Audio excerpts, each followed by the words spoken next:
இந்த வீடியோல நம்ம 2 விதமான நியூஸ் பார்க்க போறோம். அதுல முதல் நியூஸ் என்ன அப்டின்னா, பிரபல ஒடிசா நடிகர் உத்தம் மொஹந்தி அவர்கள் இறந்து போயிருக்காரு அப்டிங்கிறது தான். இந்த ஒரு நியூஸ் வெளியானத தொடர்ந்து ஒடிசா மக்களுக்கு மிகப்பெரிய ஒரு பேரிழப்பா மாறியிருக்கு. 1970ஆம் ஆண்டு வெளியான நயா சயார் அப்படிங்கிற படத்தின் மூலியமா ஹீரோவா அறிமுகமாகி இருந்தாரு. அந்த ஒரு படத்தோட மிகப்பெரிய வெற்றிக்கு பிறகு சன்சர், த பூல சண்டா போன்ற ஏகப்பட்ட படங்கள் நடிச்சு ரசிகர்கள் மத்தியில மிகப்பெரிய ஒரு வரவேற்பு பெற்றிருக்காரு. இவர் ஹிந்திலயுமே ஒரு சில படங்கள் பண்ணியிருக்காரு. கிட்டத்தட்ட 130க்கும் மேற்பட்ட படங்கள்ல ஹீரோவா ஒர்க் பண்ணி ஒடிசால ஒரு தவிர்க்க முடியாத நடிகரா இருந்து வந்துட்டு இருக்காரு. சமீப காலமாவே மோகந்தி அவர்களுக்கு கல்லீரல் பிரச்சனை இருந்துச்சு. அண்ட் இதனால அவரு ஹாஸ்பிட்டல்ல ட்ரீட்மெண்ட் எடுத்து வந்துட்டு இருந்தாரு. இந்த ஒரு நிலையில கடந்த வியாழக்கிழமை அவருக்கு ரொம்பவே முடியாம போயிருக்கு. இதனால உடனடியா அவரை புவனேஸ்வர்ல இருந்து டெல்லி ஹாஸ்பிட்டலுக்கு கூட்டி வந்திருக்காங்க. அங்க அதிதீவிர சிகிச்சை பிரிவுல இருந்து வந்துட்டு இருந்தாரு. இந்த ஒரு நிலையில சிகிச்சை பலனின்றி மொஹந்தி அவர்கள் இறந்து போயிருக்காரு அப்படிங்கிற தகவல் வெளியாகி எல்லோருக்குமே மிகப்பெரிய ஒரு சோகத்தை ஏற்படுத்தியிருக்கு. இந்த ஒரு தகவலை அஃபிஷியலா அவங்களோட ஃபேமிலி மெம்பர்ஸ் அனௌன்ஸ்மெண்ட் பண்ணியிருக்காங்க. தொடர்ந்து ரசிகர்கள் எல்லாருமே தங்களோட கண்டோலன்ஸை பதிவு பண்ணி வந்துட்டு இருக்காங்க.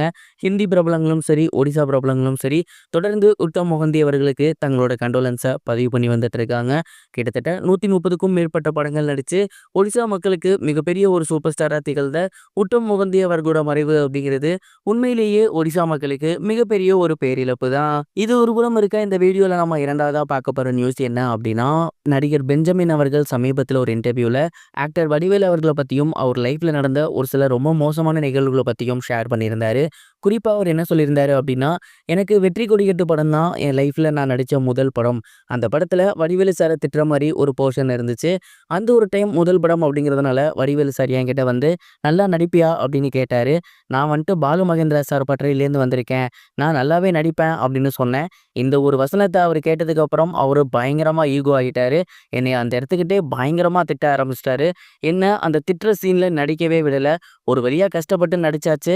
ஆனாலுமே அந்த சீனை தூக்குங்க தூக்குங்கன்னு வடிவேலு சார் சேரன் சார் கிட்ட சொல்லியிருக்காரு. ஆனா சேரன் சார் தான் வாண்டடா வச்சிருந்தாரு.